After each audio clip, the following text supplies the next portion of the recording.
At sa nakaraan nating kwento, nilisan na ni Henry ang kampo ng Fort Calivan at handa na siyang tumungo sa bayan ng Vivaldi, isang lugar ng walang hanggang kasiyahan. Makalipas ang ilang oras na paglalakbay nakarating na si Henry sa syudad ng Vivaldi. Samantala, sa harap ng pasukan ng Vivaldi, may isang opisyal na nagtatala ng lahat ng dumadating. Sa mahabang pila sa tarangkahan ng Vivaldi, nakaupo rin si Henry sa kanyang matapat na kabayo. Matapos maghintay sandali, napagpasyahan niyang ang kanyang kasalukuyang katayuan ay nagpapahintulot sa kanya na hindi pumila, kaya lumaktaw siya sa linya at lumapit sa tarangkahan. Agad siyang pinigilan ng isang bantay at itinuro ang pila, sinasabing walang eksepsyon kahit para sa mga sundalo ng imperyo. Hindi nagsalita si Henry at basta na lang inihagis sa kamay ng bantay ang kanyang medalya ng karangalan. Nang tingnang mabuti ang ukit sa medalya, napagtanto ng bantay na ito ay isang pagkakakilanlan. Alam ni Henry na sa Vivaldi, may kasabihan, ang dangal ay katumbas ng kasiyahan, kaya mataas ang pagpapahalaga nila sa katanyagan at ang mataas na ranggo ay may dalang kapangyarihan. Ibinalik ng bantay ang badge at agad na binati si Henry bilang isang iginagalang na bisita ng Vivaldi. Tinanong ni Henry kung pwede na ba siyang pumasok, tumugon ng isa sa kanila na hindi niya na kailangang pumila. Sa takot at paghanga, isa sa mga bantay ay nag-abot ng isang itim na card, na nagbibigay ng maraming benepisyo sa panahon ng kanyang pananatili sa lungsod. Habang tiningnan ang itim na card sa kamay, alam ni Henry na ang libreng pass na ito ay para lamang sa piling tao. Pagpasok sa loob sa Vivaldi Square, sa paligid ng isang fountain, may isang pamilihan kung saan nagtitinda ang mga tao ng iba't ibang produkto, may nagbebenta ng sariwang kebab ng baboy at may nagpapatikim ng Zella whiskey. Habang dumaraan si Henry, narinig niya ang anunsyo ng isang malaking fireworks na palabas mamaya, napagtanto niyang walang nagbago sa lugar na ito kahit kaunti. Habang nagpapatuloy sa paglalakbay, napansin niya ang karatula ng isang shop. Huminto siya sa harap ng pinto at bumaba sa kanyang kabayo. Sinabi niya na kailangan niyang palitan ang kanyang suot na uniforme. Sa loob, agad siyang sinalubong ng tagapamahala ng shop, na nagulat na makakita ng isang sundalo. Mabilis siyang sinuri ng babae at inakalang isa na namang napakabatang mababang ranggo na opisyal. Sa malamig na pagbati, tinanong siya kung ano ang hanap niya habang nakahawak ito sa bewang. Napangisi ito, iniisip na sa tingin niya nakikita siya ng tagapamahala bilang isang mababang ranggo na opisyal. Napansin ni Henry ang mga kasuutan at ipinaliwanag na hinahanap niya ang mga gawa ni Sylvia, na labis itong ikinagulat ng tagapamahala. Inalis niya ang kanyang salamin at tinitigan si Henry, napagtanto na isa siyang mayaman at kilalang tao. Alam niyang si Sylvia ay isang alamat sa mundo ng imperial designers at napakamahal ng kanyang mga gawa. Lumingon si Henry at sinabing baka wala namang damit ni Sylvia sa ganitong shop. Namula ang mukha ng tagapamahala sa kanyang sinabi, agad niyang itinanggi ito at sinabing sandali lang upang kunin ang kasuutan. Matapos makuha ang mga damit, humingi siya ng paumanhin sa pagkaantala at ipinakita ang damit mula kay Sylvia. Agad itong kinuha ni Henry at sinabing isusuot niya ito, hindi maitago ng tagapamahala ang kanyang ngiti habang iniisip ang malaking halaga na kanyang kikitain mula sa opisyal. Nang suot na ni Henry ang damit, napahanga ang tagapamahala. Sinabi niyang matagal na siyang nagtatrabaho rito, ngunit ngayon lang siya nakakita na may isang taong perpektong nababagay sa gawa ni Sylvia. Tinanong niya kung may gusto pa si Henry, at sinabi nitong nais niyang palitan din ang kanyang sapatos. Sumagot ang tagapamahala na dadalhin niya ang pinakamagandang pares. Samantala, nakaupo si Clever sa isang upuan at nakatitig sa tagapamahala. Napagtanto niya na ang mga tao ay napakahina pagdating sa pera. Matapos matanggap ang sapatos, binayaran ni Henry ang kanyang pinamili at umalis. Inayos niya ang kanyang kwelyo at natuwa siyang may maayos na damit na siya, dahil mas gumaan ang kanyang pakiramdam. Naging malinaw kay Clever na nagastos na ni Henry ang lahat ng kanyang pera. Hiniling ni Henry kay Clever na kunin ang lahat ng hindi kinakailangang gamit. Samantala, sa gitna ng Vivaldi, may isang bulletin board na inilagay na nagpapakita ng mga mataas na marka. Maraming tao ang nagtaka habang tinitingnan ito. Ayaw palampasin ni Henry at Clever ang anumang mahalagang impormasyon kaya lumapit din sila. Hindi maintindihan ni Clever kung ano yun kaya nagtanong siya sa kanyang master. Ipinaliwanag ni Henry na ito ay isang talaan ng mga matagumpay na paligsahan at kampyon sa Vivaldi. Doon napagtanto ni Clever na may mga larong pustahan. Napadila siya sa kanyang bibig nang marinig niyang gusto ni Henry na kumita ng kaunting pera. Habang binabasa ni Henry ang listahan, napagpasyahan ni Clever na alamin kung ano mismo ang hinahanap niya. Lumabas na ang hinahanap ni Henry ay ang torneo ng chess. Hindi niya akalaing si Brent Larsen pa rin ang may hawak ng titulo. Iminungkahi ni Henry na si Brent ay hindi pa natatalo kahit isang beses. Samantala, sa Vivaldi City Hall, nakaupo si Brent Larsen sa loob ng kanyang opisina at ninanamnam ang bango ng alak. Biglang may narinig siyang boses mula sa labas ng pinto na may dalang balita. Napakunot ang kanyang noo dahil kailangan niyang iwan ang kanyang inumin para lang dito. Nang makita ang kanyang assistant, umaasa si Brent na talagang mahalaga ang balita para istorbohin siya. Sinabi ng assistant na may isang lalaking may itim na card na nais siyang makausap ng personal. Sa kanyang pag-iisip, gusto niyang malaman kung sino ang lalaking ito. Sinabi ng assistant na nagpakilala ang bisita bilang si Henry Morris, ngunit hindi sinabi ang dahilan ng kanyang pagbisita. Nagulat si Brent sa pangalang ito, kinabahan siya at mariing pinatong ang kanyang kamay sa mesa. Pawis na pawis, sinubukan niyang kumbinsihin ang sarili na hindi ito maaaring totoo, dahil si Henry Morris ay matagal nang wala. Inisip niyang isa lamang itong pagkakapareho ng pangalan. Upang makaiwas sa gulo, iniutos ni Brent na ipaalam sa bisita na abala siya at dapat na lang bumalik sa ibang araw. Pumayag ang assistant na iparating ang isa pang mensahe, na sinabi ni Henry Morris na kung tatanggihan siya, ipapaalam niya sa buong bayan ang tungkol sa Bargest incident. Nanlumo siya, hindi makapaniwala sa nangyayari, nalaglag ang baso mula sa kanyang kamay at nabasag. Nang lumino ang isip ni Brent, itinuro niya ang kanyang assistant at galit na nagtanong kung bakit pa ito nakatayo roon. Agad niyang iniutos na dalhin si Henry sa kanyang opisina. Sa loob ng maraming taon, si Brent ay naging patuloy na kampyon sa chess. Ang kanyang mga tagumpay ay nagbigay sa kanya ng kasikatan at nag-angat sa kanya bilang alkalde ng lungsod. Samantala, iniisip ni Brent kung sino talaga ang lalaking dumating upang makipagkita sa kanya. Napansin niya ang pagkakapareho ng pangalan, ngunit hindi niya alam kung paano nalaman ni Henry ang tungkol sa Burgess incident. Makalipas ang ilang sandali, lumitaw si Henry Morris sa pintuan at humiling na pumasok sa loob. Pilit na hindi ipinapakita ang kanyang pananabik, tinanong ni Brent ang pangalan niya. Kinumpirma ni Henry ang kanyang pangalan at tinawag si Brent Larsen na Chess Emperor, sabay banggit na mas bagay sa kanya ang titulong Emperor ng Vivaldi. Hindi pinansin ni Brent ang pang-aasar at humingi ng paumanhin bago hiningi ang pass ng pagkakakilanlan ni Henry. Matapos tingnan ito, napagtanto niyang ang tatlong bituin sa badge ay nagpapatunay na si Henry ay karapat-dapat sa black card. Gayunpaman, napansin niya na ang pass ay gawa lamang sa pilak at sigurado siyang ang isang tulad ni Henry Morris ay anak lamang ng isang baron. Sinuri niya ang suot ni Henry at nagtataka kung paano siya nagkaroon ng damit mula kay Sylvia, isang sikat at mahal na designer. Habang iniisip ito ni Brent, humiling si Henry na ibalik sa kanya ang kanyang badge, dahil tapos na ang kanyang pag-iinspeksyon. Agad namang iniabot ni Brent ang badge at humingi ng paumanhin sa tagal ng kanyang pagsusuri. Nagtipon ng kanyang mga kamay, tinanong ni Brent kung alam ni Henry ang isang lugar na tinatawag na Burgess. Itinaas ni Henry ang kanyang ulo at kinumpirma ito, alam niya na isa itong taberna. Biglang namula si Brent sa inis, hindi niya matanggap kung paano nalaman ni Henry ang tungkol sa lugar na iyon.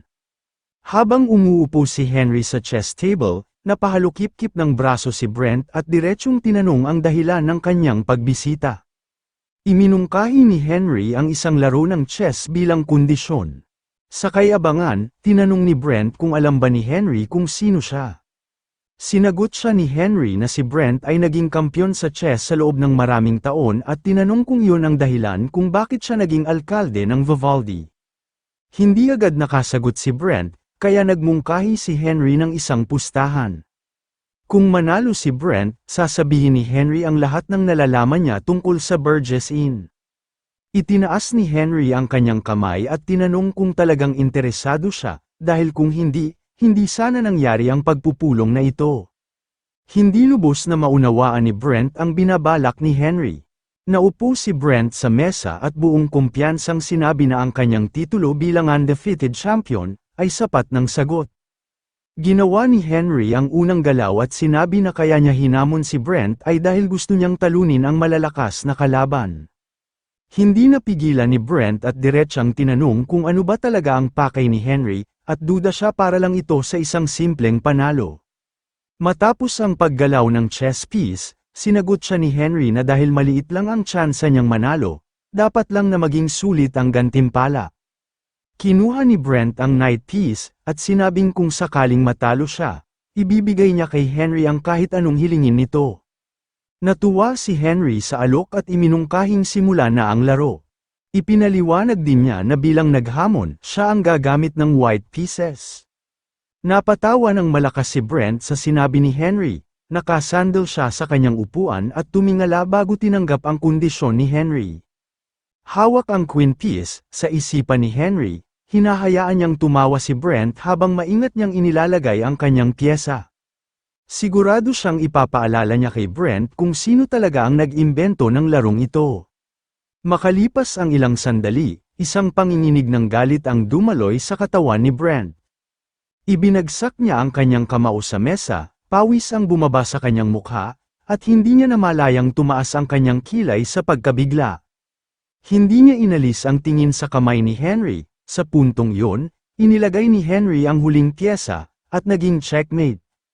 Umupo si Henry ng komportable, nag-krus ng braso sa kanyang dibdib, at ngumiti ng malapad. Tapos na ang laro, sabi niya ng may kasiyahan, samantala, ang mukha ni Brent ay hindi mapanatag. Pinapawisan siya at nanginginig, hindi makapaniwalang natalo siya ng isang estranghero. Nang ibaba niya ang kanyang mga kamay sa kanyang tuhod, napagtanto niya na ang kanyang karangalan at tagumpay, na kanyang ipinagtanggol sa loob ng maraming taon, ay gumuho lamang sa loob ng ilang minuto. Nakikita ang matinding pagkadismaya ni Brent, tinanong ni Henry kung ayos lang ba siya, dahil biglang nagbago ang ekspresyon ng kanyang mukha. Narinig ni Brent ang pang-aasar na tanong at hindi na niya napigilan ang kanyang emosyon, ibinalibag niya ang chessboard sa gilid, lumingon siya palayo, sinusubukang unawain kung paano ito nangyari. Maya-maya, nagsimula ng kutsain ni Henry si Brent, sinasabing matapos ito, nararapat siyang tawagin bilang Kingslayer, at dapat din siyang makatanggap ng magandang gantimpala. Sa inis, sumagot si Brent na hindi ito bibilangin bilang opisyal na laban at dapat na siyang umalis. Ngunit, kalmado lang si Henry at pinaalala kay Brent ang kanilang pustahan. Napaisip si Brent at muling tinanong kung sino ba talaga ang nasa harapan niya. Doon, inilahad ni Henry ang kanyang tunay na pagkatao, at sinabi na siya ang pangalawang alagad na salamangkero na si Henry Morris, na nagturo ng chess sa Burgess Inn. Na kung saan lalo itong ikinagulat ni Brent Larson, sinabi ni Henry na naalala niya ang kanyang huling laro kasama ang kanyang mentor na si Henry Morris. Kinumpirma ni Brent ang impormasyon at nais niyang marinig ang buong kwento mula kay Henry. Nagpatuloy si Henry, sinabing personal siyang tinuruan ni Lord Morris dahil magkapangalan sila. Dahil doon, nalaman niya ang tungkol kay Brent, na siya ang unang alagad ni Lord Morris. Sa gulong-gulo niyang isipan, sinubukan ni Brent alamin kung ano nga ba talaga ang gusto ni Henry. At akala niya ay tungkol ito sa kanyang titulo bilang kampyon. Pero agad itong itinanggi ni Henry, wala siyang interes sa titulo bilang kampyon, binuklat niya ang dalawang palad sa harap ni Brent at sinabing nais lang niya ay 10,000 gintong barya. Napamura si Brent sa kawalan ng ganoong halaga at napagtanto ni Henry na hindi pa rin talaga nagbabago si Brent, isa pa rin siyang duwag. Lumapit si Henry, at inilagay ang kanyang mga kamay sa balikat nito. Ipinaalala niya kay Brent na ayon sa batas, ang natalo na kampyon ay magbibigay ng 10,000 ginto bilang gantimpala. Inilahad niya na ganoon ang halagang natatanggap ni Brent noon. Pagkatapos, tinanong niya kung nakaimbak ba ang mga ito sa pinakatuktok ng Vivaldi Tower. Nang marinig ito, biglang nanginig si Brent, hindi siya makapaniwalang kahit ang lihim na impormasyong ito ay alam din ni Henry. Ngumiti si Henry at sinabing iyon ang kanyang gantimpala. Idinagdag pa niya na walang makakaalam na wala ng ginto si Brent, maliban na lang kung matatalo siya ulit. Sa huli, napilitan si Brent na pumayag sa kasunduan. Tumayo sila at sinamahan ni Brent si Henry papaakyat. Habang umaakyat sa hagdan, humanga si Henry sa ganda ng tanawin mula sa bintana, at sinabi ni Brent na ito ang pinagmamalaking yaman ng Vivaldi Tower. Sa pinakataas na palapag, binuksan ni Brent ang isang silid at tiniyak kay Henry na naroon na sila sa tamang lugar. Sa loob, isang malaking silid ang bumungad sa kanila, puno ng iba't ibang aklat na may samut-saring kulay at kapal. Lumapit si Brent at kinuha ang isang aklat na iba sa lahat, at sa likod nito ay may nakatagong butas ng susi.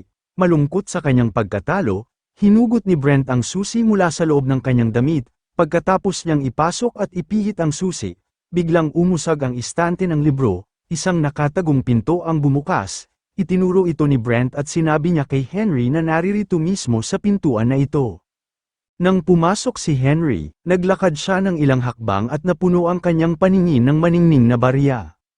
Matapos suriin ang nakatagong kayamanan, tinansya ni Henry na ang bawat barya ay may halos gramo ng platinum.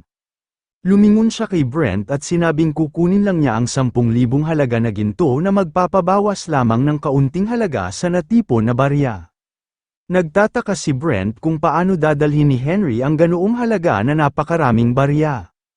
Lumapit si Henry at itinaas ang kanyang kamay upang buhayin ang kanyang mahiwagang kakayahan. Sinabi niya na siya na ang bahala kung paano ito kokolektahin sa sarili niyang paraan. Tinawag ni Henry si Clever gamit ang telepatiya, at inutusan itong simulan na ang pangungulekta ng mga barya. Nang walang tanong, agad na sinunod ni Clever ang utos at sinimulang kolektahin ang mga barya sa loob ng silid. Nang makolekta na ang kinakailangang barya, huminto si Henry at napilitan si Brent na tanungin kung paano ito naging posible. Ngumiti si Henry, nasisiyahan sa kanyang paghahanda, at tinanong si Brent kung naisip ba niyang darating siya dito nang walang plano para sa mga barya. Pagkatapos, naalala ni Henry ang isang maliit na regalo na dapat niyang ibibigay kay Brent, at ito ay isang summoning scroll. Sinabi niya na sa pamamagitan ng scroll na ito, magagawa ni Brent na makipag-ugnayan sa kanya. Kinuha ni Brent ang regalo ngunit litong-lito. Tinanong niya kung bakit niya kakailanganin ang summoning scroll. Inilagay ni Henry ang kamay niya sa balikat ni Brent at sinabi sa kanya na kung sigurado ba siya na walang ibang tulad niya ang lilito sa Vivaldi. Kung mangyayari iyon, ipinaliwanag ni Henry, kailangang punitin ni Brent ang scroll, at agad siyang darating upang ayusin ang problema. Inangat niya ang scroll at nagpasalamat si Brent kay Henry para sa regalo. Samantala, naalala ni Henry ang kanyang nakaraang buhay, kung saan siya ay nakulong. Pinakiusapan niya si Brent na alagaan ang kanyang mga tauhan. Subalit, dahil sa duwag si Brent, hindi niya ito may pangako. Nanginig siya habang tinatanggihan ang hiling ni Henry. Bago umalis, huminto si Henry at iniisip na huwag nang mag-alala si Brent, dahil pinapatawad na niya ito. Habang lumalabas ng silid, saglit na tumigil si Henry upang muling pagmasdan ang tanawin. Napagtanto niya na ngayong mayroon na siyang pera, at panahon na para gawin ang kanyang tunay na misyon. Kinabukasan, pumunta si Henry sa 10 million gold arena. Mainit siyang tinanggap doon, at agad niyang ipinahayag na nais niyang lumahok sa isang laban. Nang makita ang itim na card, lubos na ikinagalak ng empleyado ang pagdating ng isang taong katulad niya at itinuring na karangalan ang makilala siya. Agad siyang naglabas ng isang form at hiniling kay Henry na punan ito bilang bahagi ng proseso ng pagrerehistro. Nagulat si Henry sa sistema ng arena, dahil napakadali lang punan ang form. Kailangan lang niyang isulat ang kanyang pangalan, ranggo, at lakas. Matapos punan ang form, iniabot ito ni Henry sa empleyado. Napansin niyang maraming tao na nakapila sa likuran niya. Nagpasalamat ang empleyado at sinabing maghintay lang siya saglit ng ilang minuto. Hindi maintindihan ni Henry kung ano ang problema. Ang kinakabahang empleyado ay nagsasabing ayon sa dokumento, si Henry ay isang baguhang eskrimador, pero ang kanyang badge ay nagsasaad na siya ay kabilang sa Special Forces ng Fort Callivan. Kaya naman, humingi ng pahintulot ang empleyado na tanungin kung paano nakuha ni Henry ang 2 bituin sa pinakamapanganib na unit sa kabila ng mababa niyang ranggo. Lubos na nainis si Henry sa tanong kaya agad siyang sumagot ng may emosyon, tinatanong kung pinaghihinalaan ba ng empleyado ang isang taong may black card. Dahil dito, natakot ang empleyado at sa kahihiyan, mabilis na tumayo mula sa kanyang upuan, at humingi ng paumanhin sa kanyang di angkop na kilos. Agad niyang tinapos ang pagrerehistro at iniabot kay Henry ang player's license. Hawak ang card, nakalagay sa ranggo ni Henry ay F, at hindi niya na ito ikinagulat, dahil hindi pa siya nakikilahok sa ganitong kompetisyon noon. Sa torneo, ang magkalaban na may parehong ranggo ay maghaharap hanggang sa mabasag ang espada ng isa. Ang unang makakasira sa sandata ng kalaban ang siyang mananalo. Ang ganitong klase ng laban ay sikat noon sa mga mandirigma at ngayon ay naging bahagi na ng kultura sa Vivaldi. Dahil mabilis at marahas ang mga laban, kaya't mas marami ang nanunood. Noong nakaraang taon, sumali na si Henry sa ganitong labanan sa kampo, at napatunayan kung ano ang kakayahan niya. Habang nanunood alam niyang habang tumataas ang kanyang ranggo, mas maraming tao ang manunood, at mas maraming pera ang malilikom mula sa pustahan. Tinitingnan ni Henry ang listahan ng mga kalahok at napagtanto niyang mas malalaki ang pustahan sa labang ito. Sa puntong ito, lumapit ang administrador at hiningi ang kanyang card. Iniabot naman ito ni Henry, alam niyang mahalaga ang prosesong ito. Hawak ang card ni Henry, ipinaliwanag ng administrador na upang umakyat siya sa susunod na ranggo, kailangang talunin ni Henry ang 3 manlalaro. Gayunpaman, ibinulong niya na may shortcut, kung matatalo niya ang isang C-rank na manlalaro, maaari siyang umangat agad at laktawan ang mga tier. Napailing si Henry sa balitang ito, pakiramdam niya ay pinaglalaroan siya, dahil ayaw niyang magsayang ng oras, pero sa huli, pumayag siya. Tumaya si Henry ng 100 ginto sa kanyang sarili laban sa kahit sinong kalaban na may mataas na ranggo. Tuwang-tuwa ang administrador sa dami ng ginto, kaya agad niyang tinanggap ang pustahan. Samantala, sa loob ng arena, nagkaroon ng matinding kompetisyon sa pagitan ng mga kalahok. Nang mabalitaan ang laki ng taya, nagtutulakan ang mga tao at nagpapaalis ng mga karibal upang mauna sa laban. Habang tahimik na nakaupo si Henry, iniisip niyang ang mga ito ay naghahangad lang ng pera, ngunit wala namang malaking halaga sa mga B-rank na mandirigma. Iniisip ni Henry na kahit manalo sila sa lahat ng laban sa loob ng 1 buwan, hindi pa rin sapat ang kanilang kita. Sa gitna ng kanyang pag-iisip, lumapit ang administrador hawak ang isang kahon ng mga aplikasyon ng mga nais lumaban kay Henry, at kailangan niyang pumili ng kalaban. Kinuha ni Henry ang unang papel na nakita at sinabi sa administrador na gusto niyang magsimula sa mandirigmang ito. Nang malaman na siya ang napili, agad na sumigaw sa tuwa ang napiling mandirigma, ipinagyayabang na madali niyang matatalo si Henry. Sa gitna ng entablado, naniniwala ang mga manunood na malas lang si Henry, dahil siya ang nakaharap ng batikang mandirigmang si Damian. Nagulat ang ibang mandirigma sa nangyari, isang B-rank ang lalaban sa isang F-rank para lang sa pera. Tinitingnan ni Henry ang kanyang kalaban at napansin niyang maayos ang suot nitong baluti. Hinugot niya ang kanyang bakal na espada mula sa lungsod ng Vivaldi at ininspeksyon ang makinang nitong talam. Habang itinaas ng hukom ang daliri nito, ipinaliwanag niya na matatapos ang laban kapag nasaktan ang isa sa kanila o kapag nasira ang sandata ng kalaban. Nakangiti si Damian, nagtanong siya kay Henry kung alam ba niya kung bakit patok ang ganitong klase ng laban. Ngunit, tinanong siya ni Henry kung may halaga pa bang malaman yun ngayon. Sumagot si Damian, sinabi na dahil ipinapakita nito kung sino ang tunay na malakas. Ngumiti siya ng may kumpiyansa at sinabing ito ay magiging leksyon para kay Henry, Pinaghandaan niya ang unang pag-atake, hinawakan ni Henry ng mahigpit ang kanyang espada at napansin niya kung gaano kadaldal ang kanyang kalaban, biglang sumugod si Damian, mabilis at matindi ang kanyang atake, ngunit kalmado si Henry, kumpiyansa siya sa kanyang lakas, sa isang iglap, sinalubong niya ang espada ni Damian. Nagtagpo ang kanilang mga espada at naglabas ito ng matitingkad na pula at lilang liwanag. Agad na nabasag ang espada ni Damian sa dalawa, na kung saan napuno ng pagkagulat at galit ang kanyang mukha. Ang kalahati ng kanyang espada ay bumagsak sa lupa, malapit sa hukom. Gulat na gulat ang mga manunood sa nangyari, at hindi sila makapaniwala. Dahan-daang humarap si Henry sa hukom, hindi na makapaghihintay ng desisyon, sinabi niya na tapusin na ang kanilang laban at i-anunsyo na ang nanalo. Namumutla at pawis na pawis sa kaba ang hukom, ngunit agad niyang itinaas ang kanyang kamay sa ere at inihayag ang panalo ni Henry. Bago siya umalis, naalala ni Damian na ang ranggo ni Henry ay F at nakakalito ito para sa kanya. Lumingon siya at nagsimulang maghinala na peke ang ranggo ni Henry, at tinanong sa kanyang isipan kung sino ba talaga siya.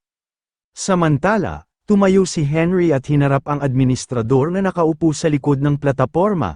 Kumpiyansa niyang inihayag na handa na siyang doblehin ang kanyang pusta at nais niyang lumaban ngayon sa kahit sinong B-rank na mandirigma.